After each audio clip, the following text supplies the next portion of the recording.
Chapter 8. The Last Fight. Late that night, Aunt May was alone in her bedroom. She looked at a photo of Uncle Ben.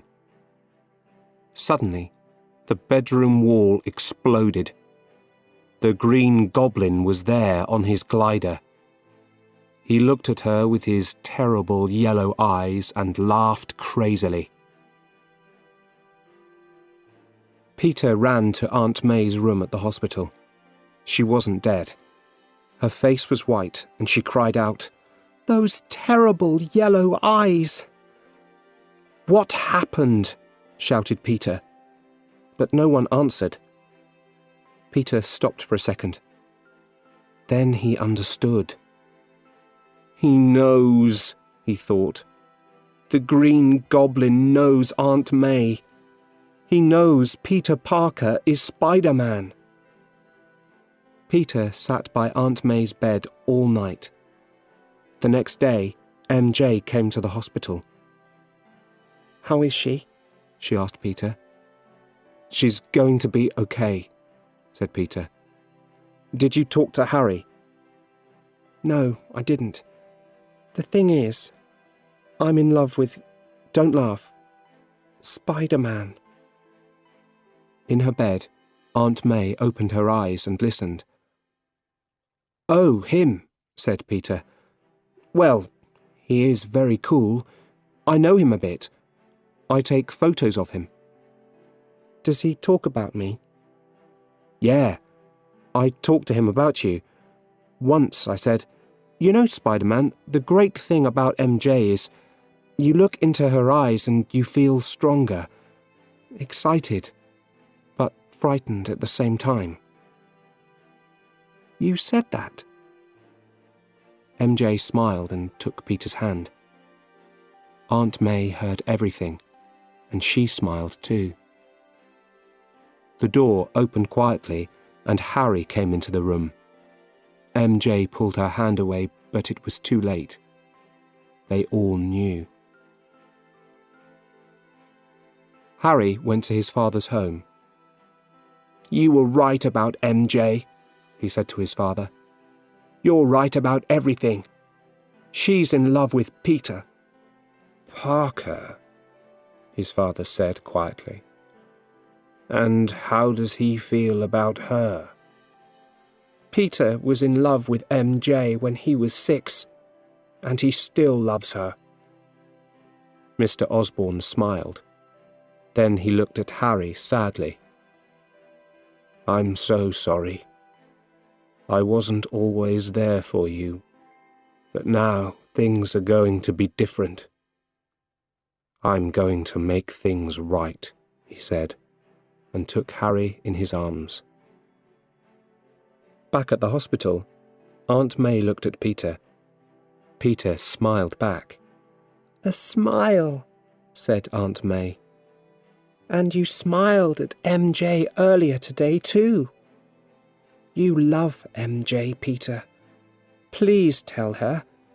Everyone knows you love her." But suddenly, Peter thought of the Green Goblin. "Just a second, Aunt May," he said, and he left the room. He called MJ's number, but she didn't answer. "MJ?" he shouted. "Are you there?" Then he heard a crazy laugh at the other end of the phone. "Can Spider-Man come out to play?" It was the Green Goblin. "Where is she?" Peter cried. MJ woke up. It was night. She looked down. She was high up on the Queensborough Bridge. This was a bad dream, right? A cable car took people from Manhattan to Roosevelt Island. The lights were on in the cable car. She saw some children in the cable car. Then she heard a crazy laugh. It was the Green Goblin on his glider. The Green Goblin shot at the cable car station on Roosevelt Island. The station exploded, and the cable car stopped over the water. Seconds later, Spider-Man was there. Suddenly, there was a terrible sound. "The cable is breaking," thought Spider-Man. The cable car started to fall. "I can't save them. There isn't time." Then the Green Goblin took the cable in his hand and saved the children. With the cable in his right hand, he glided up to MJ. He took her in his left arm and shouted, "Spider-Man, who is going to die? The woman you love or the little children? You choose." And then the Green Goblin opened both his hands. In a second, Spider-Man jumped down and took MJ in his arms. Then he took the cable in his other hand. He shot webbing at Queensborough Bridge and stopped the fall of the cable car. Spider-Man said to MJ, "Go down the cable to the cable car." "I can't." "Yes, you can, MJ."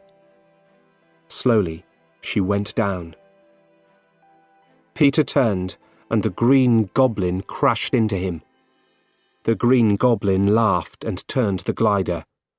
"It's time to die," he cried, and glided fast back under Queensborough Bridge. And then something hit the Green Goblin. The glider went around and around crazily. The people on the bridge shouted at the Green Goblin and hit him with bits from the bridge. Carefully, Spider-Man put the cable car down onto a big boat under the bridge. The Green Goblin shot a cable around Peter's body. Then he took Peter to an old building on Roosevelt Island. There he hit Peter again and again. "I'm going to finish MJ very slowly," said the Green Goblin. Peter looked up. He was angry. He hit the Green Goblin hard again and again. He shot webbing at a wall and pulled. It crashed down on the Green Goblin. At last, the fight was over. "Peter, stop!" the Green Goblin cried. "It's me." He pulled off his mask. The tired face of Norman Osborn looked at Spider-Man. "Mr. Osborn," said Peter. "Peter, those Oscorp people are dead because of you." "No, that was the Green Goblin, not me. You can save me, Peter. I'm like a father to you. Give me your hand." "I had a father. His name was Ben Parker." Peter's spider sense was working well. "I can feel the glider behind me," he thought. Suddenly, he jumped up high. The glider moved very fast. It glided right through Norman Osborn's body. "Peter," said Mr. Osborn before he died, "don't tell Harry." Spider-Man took Mr. Osborn's body back to his house. Harry came into his father's room. He saw Spider-Man and the dead body. "What did you do?" he shouted. But Spider-Man left quickly through the window. Next chapter will be 9.